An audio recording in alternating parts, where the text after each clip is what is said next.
आप देख रहे हैं SG news network. Social media मवाद पर पाबंदियों के लिए नई तरमीम का फैसला कर लिया गया है। वफाकी तहकीकाती इदारे FIA को सोशल मीडिया के मवाद से मुतालिक एक बार फिर कार्रवाई का इख्तियार देने का फैसला किया गया है।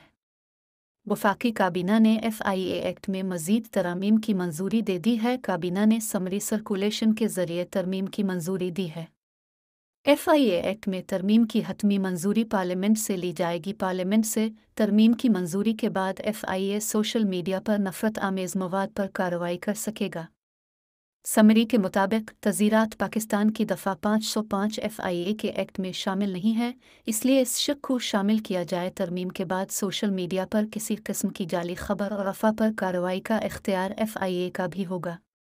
समरी के मुताबिक पार्लियामेंट से मंजूरी के बाद इस कानून के तहत 7 साल तक कैद की सज़ा हो सकेगी। अब तक के लिए इतना ही। मज़ीद मालूमात के लिए SG न्यूज़ नेटवर्क को सब्सक्राइब कीजिए।